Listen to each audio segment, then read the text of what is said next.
The following is a selected video from masterthecontent.com, where you will find an extensive video library of lectures for a variety of standardized admission tests. We offer over 600 hours of detailed video lectures for a multitude of standardized tests. Use our interactive in-lecture table of contents to find specific topics of interest. Work through numerous in-lecture examples to help you internalize concepts. To learn more, visit masterthecontent.com. Your career, our passion. Get right into our review here, and we'll begin with 90-degree triangles.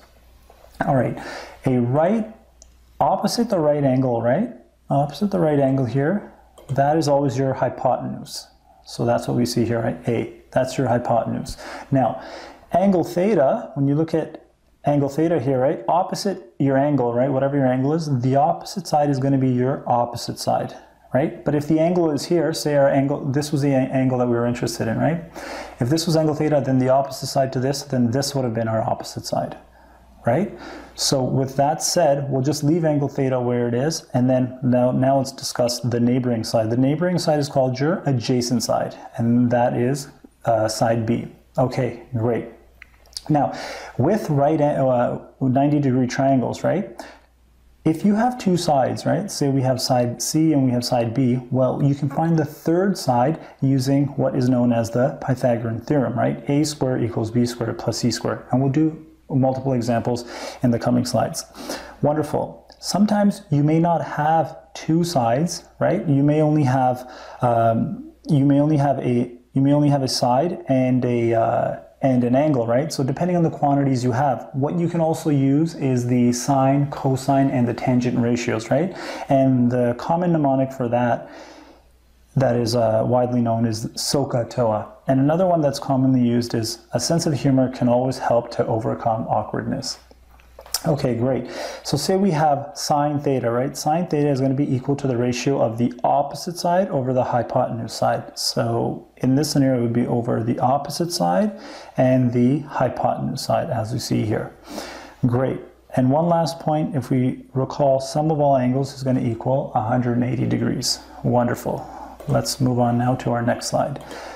Looking now at trigonometry functions of 0, 30, 45, 60, and 90 degrees, it's given to us here, right? I'm going to leave this table for you guys to really commit to memory. It will help you.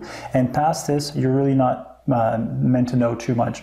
And for now, we'll just move on to the next slide. Okay, great.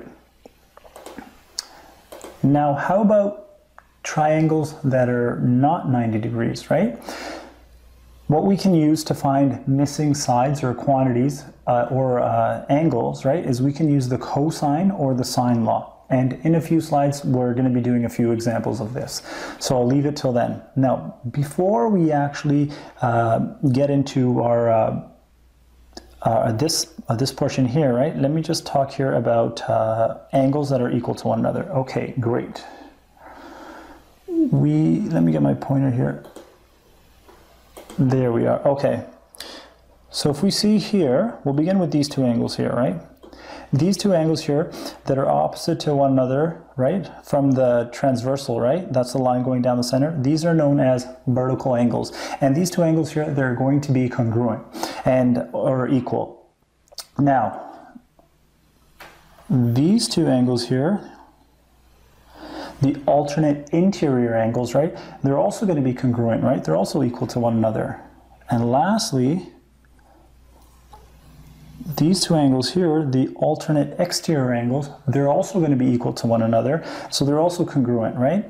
Now, knowing that bit of information, we can, one sec, just going to get my little pointer out here. Knowing that bit of information there, right? We can then, so we'll make the assumption, this is just to prove a point, right? We'll just make the assumption here. Let me just get my pointer, one sec. We'll make the assumption that this blue line here and this black line here, they are actually parallel. So I'll try my best to make it parallel. Okay, so that they are parallel. So then with what we just said, then the alternate interior angle for that is going to be that, and then for A here, it would be this angle here. Thus, we also know that half a circle, right? Half a circle is going to be 180 degrees, right? And knowing that, from that bit of information, then we can say that A plus B plus C gives us 180 degrees, right? Wonderful.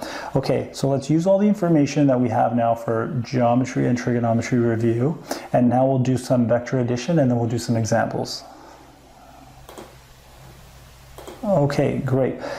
Beginning here with graphical notation of vectors.